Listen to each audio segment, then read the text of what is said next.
Assalamualaikum warahmatullahi wabarakatuh. Selamat malam.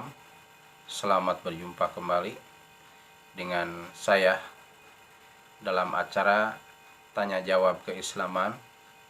Pada malam hari ini saya akan membacakan insya Allah beberapa pertanyaan yang masuk. Kalau pertanyaan itu bisa saya jawab. Kalau tidak bisa, saya tidak akan jawab. Pertanyaan yang pertama datang dari Ibu Amimah. Ibu Amimah ya, bukan Ibu Namimah, bukan. Ibu Amimah di Sawit Kaler ya, di Sawit. Pertanyaannya adalah, Assalamualaikum Pak Ustadz, nah leres orang istri anu ninggalkeun salat kusabab haid, salatna kedah dikodo sadayana.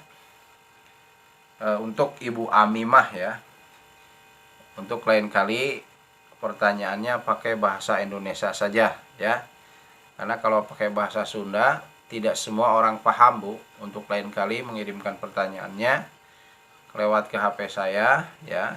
Ibu ya Amimah itu tadi memang ketemu ya di holistik ya, beliau berobat ya.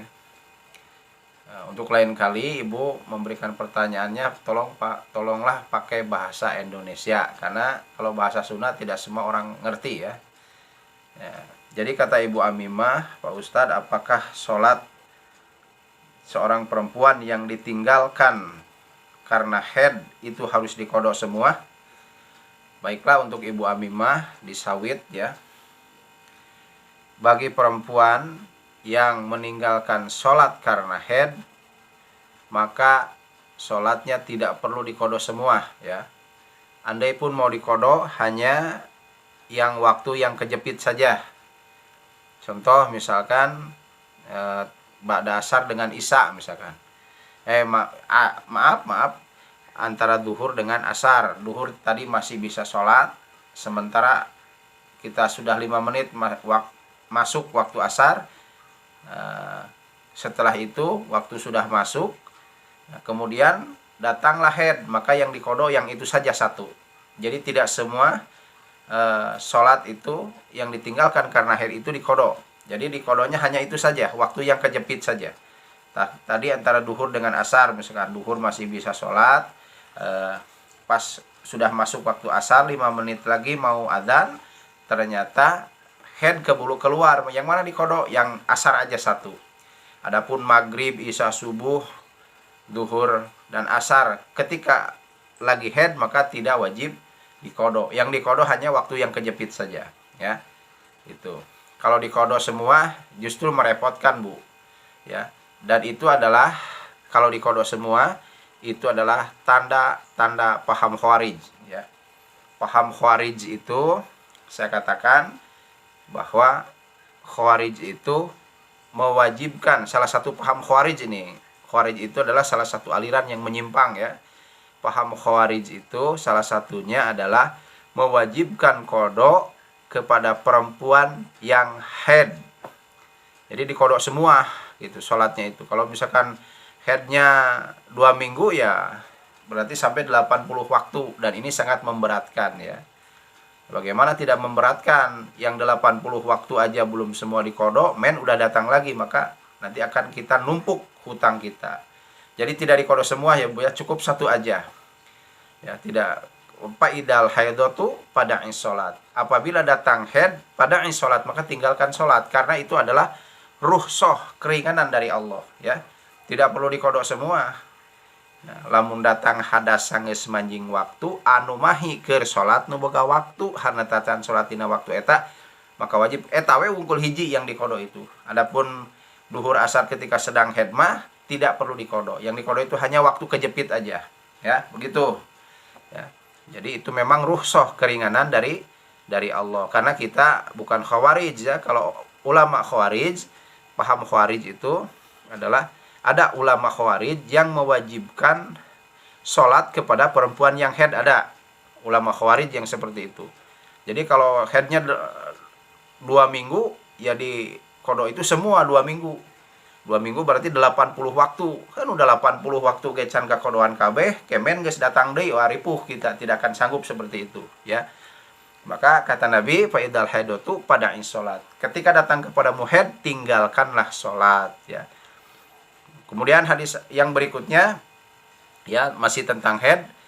Suatu ketika datang seorang sahabiah, ya, sahabat perempuan, datang kepada ibunda Aisyah radhiyallahu anha. Aisyah itu putri Abu Bakar bin Abu Kuhafah, ya. Ibunda Aisyah itu putrinya Abu Bakar. Dan si sahabiah ini bertanya kepada ibunda Aisyah. Untuk lebih jelasnya nanti lihat di dalam Sahih Muslim, ya. Apakah si sahabiah ini bertanya kepada ibunda Aisyah, apakah sholat seorang perempuan yang ditinggalkan karena haid harus dikodok? Kemudian ibunda Aisyah balik bertanya, apakah engkau haruriyah? Bukan saya bukan haruriyah. Haruriyah itu adalah perempuan istri-istri Khawarij, itu namanya haruriyah, ya. Nah, saya bukan haruriyah, saya dari Madinah. Maka ibunda Aisyah mengatakan, kunna nu'maru biqodo'is saumi wala nu'maru biqodo'is sholat. Rasulullah memerintahkan kepada kami, istri kaum mukminin, kepada ibunda Aisyah, termasuk kepada kita sebetulnya, istri-istri kita, untuk mengkodok saum, wala nu'maru biqodo'is sholat, tetapi Rasul tidak memerintahkan kepada kami untuk mengkodok sholat. Jadi sholat itu tidak dikodok ketika ditinggalkan karena haid. Yang dikodok hanya satu aja, yang kejepit tadi, ya. Bahkan Ikrimah bin Abu Jahal mengatakan, wal qodou lis sholatin haidin bid'atun dolalatun. Mengkodok sholat yang ditinggalkan karena haid adalah bid'ah yang sesat, ya. Jadi tidak perlu harus dikodok semua, Bu, ya. Satu aja, ya. Yaitu waktu kejepit. Itu jawaban dari saya. Itu yang pertama, ya, dari Ibu Amimah, mudah-mudahan puas, ya. Itu. Kemudian yang kedua,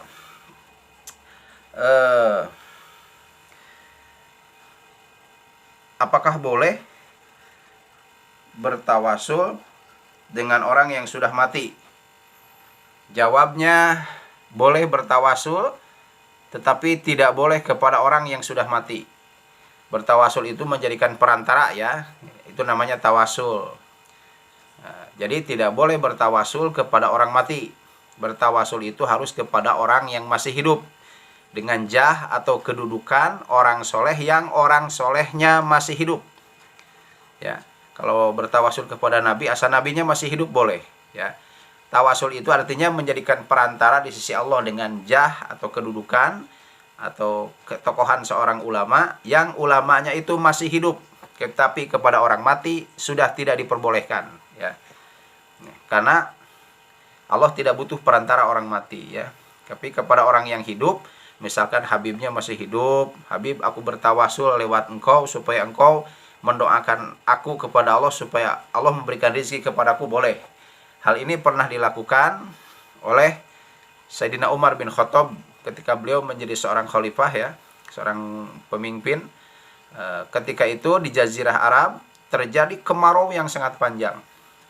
Kemudian Umar bin Khattab datang kepada Abdullah bin Abbas seraya berkata, perhatikan ini, ya, seraya berkata, datanglah Umar bin Khattab ini kepada Abdullah bin Abbas, dan beliau berkata, dulu, perhatikan ini, dulu ketika Nabi masih hidup, kalau terjadi kemarau panjang seperti ini, dulu ketika Nabi masih hidup, kalau terjadi kemarau panjang seperti ini, aku bertawasul lewat Nabi supaya Nabi berdoa kepada Allah agar Allah menurunkan hujan untuk kami, ya. Tetapi sekarang karena Nabi Shallallahu Alaihi Wasallam sudah wafat, maka aku bertawasul lewat engkau, wahai Abdullah bin Abbas, agar engkau berdoa kepada Allah agar Allah memberikan hujan untuk kami.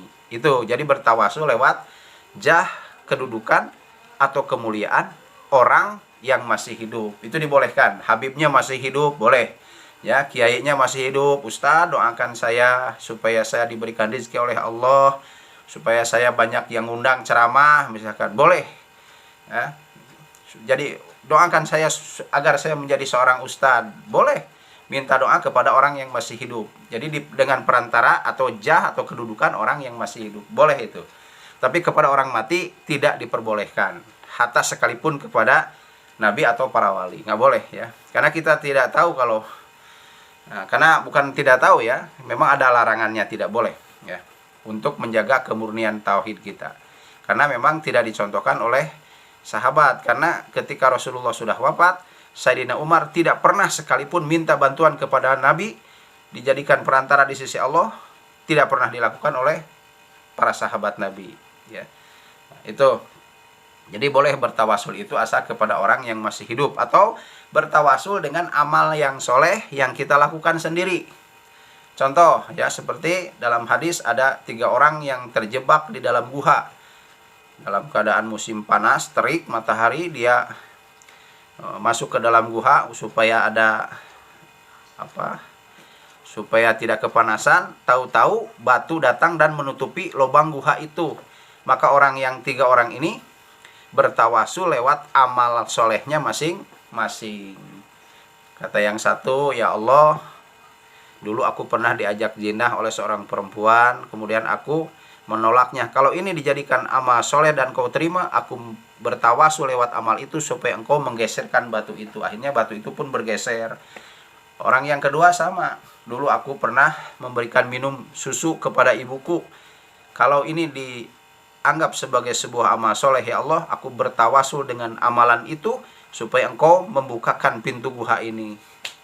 Ya, yang ketiga pun demikian, sama dengan bertawasul dengan amal soleh yang dilakukannya sendiri, ditawasulkan. Maka akhirnya pintu buka guha itu pun terbuka lewat tawasul dengan amal soleh tadi ya.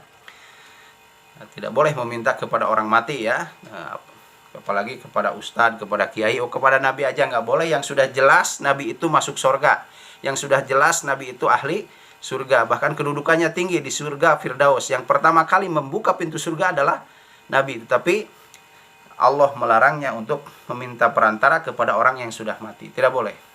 Apalagi kepada seperti kita ini ya, yang belum jelas. Karena kita tidak tahu orang yang dikubur itu sedang ngapain, apakah sedang ada dalam nikmat kubur atau sedang ada dalam siksa kubur. Lalu kita minta, wahai penghuni kubur ini, sampaikanlah doaku kepada Allah. Nggak boleh seperti itu. Jadi syirik itu bukan berarti tidak beribadah kepada Allah. Di satu sisi kita berjamaah, di satu sisi kita baca Quran, di satu sisi kita beramal soleh ya, tapi di sisi lain meyakini ada yang bisa dijadikan perantara di sisi Allah untuk menyampaikan doa kita kepada Allah. Liyuqarribuna ilallahi zulfa. Jadi orang-orang musyrikin jahiliyah ketika ditanya, kami tidak beribadah kepada kuburan ini, tetapi kuburan ini dijadikan oleh kami supaya mereka mendekatkan kami kepada Allah dengan sedekat-dekatnya, itu tidak boleh. Ya, itu sebuah kesyirikan. Jadi kalau mau bertawasul, bertawasullah lewat amalan yang kita lakukan sendiri, atau bertawasul dengan jah atau kedudukan orang yang masih hidup ya. Itu Ibu ya. Karena kalau bertawasul dengan orang yang sudah mati, Allah SWT berfirman dalam surat Fatir ya, surat 35 ayat 14, wa in tad'u min dunillah la yasma'u du'aakum. Jika engkau meminta, menyeru kepada mereka yang kamu seru selain Allah, ketahuilah la yasma'u du'aakum, mereka tidak akan mendengar du'aakum, permohonanmu. Jadi orang mati, kalau kita meminta kepada orang mati sudah tidak bisa mendengar permintaan kita, permohonan kita. Walau sami'u, dan andai pun mereka mendengar, mastajabulakum, sudah tidak bisa mengijabah apa yang kita inginkan. Ya. Wa yaumal qiyamati, dan nanti pada hari kiamat, yakfuruna, mereka akan mengingkari bisyirkikum, terhadap kemusyrikan kalian. Nah, jadi kalau ada orang suka minta-minta kepada kuburan, nanti kata penghuni kubur, saya juga minta kepadamu ya Allah, kenapa dia minta kepada saya? Kalau mau disiksa, siksa aja dia, karena saya tidak menyuruh dia untuk meminta kepada saya. Saya juga meminta kepada Allah ketika saya masih hidup. Dia malah meminta kepada saya. Nah, itu tidak boleh. Wa yaumal qiyamati, dan nanti pada hari kiamat, yakfuruna, mereka mengingkari bisyirkikum, terhadap kemusyrikan kalian. Surat Fatir 35 ayat 14. Jadi jelas ya. Kalau diminta orang yang sudah mati tidak akan bisa mendengarnya ya. Yang ada kepada orang mati itu apa? Didoakan, ya Allah ampunilah dosanya. Begitu mestinya. Bukan kita menjadikan orang mati ini supaya menyampaikan doa kita kepada Allah. Nah, itu adalah sebuah kesyirikan. Karena Allah tidak butuh perantara ya. Ud'uni astajib lakum. Mintalah kalian kepadaku, kata Allah, astajib lakum, pasti aku akan kabulkan permintaan kalian tanpa perantara. Ya. Mudah-mudahan bisa dipahami ya. Itu saja yang dapat saya sampaikan pada pertemuan malam hari ini. Terima kasih atas segala perhatian. Mohon maaf atas segala kekurangan. Yang benar hanya milik Allah, yang salah dari kebodohan saya. Oleh karena itu mohon dimaafkan. Subhanakallahumma wa bihamdika, asyhadu an la ilaha illa anta, astaghfiruka wa atubu ilaik. Assalamualaikum warahmatullahi wabarakatuh.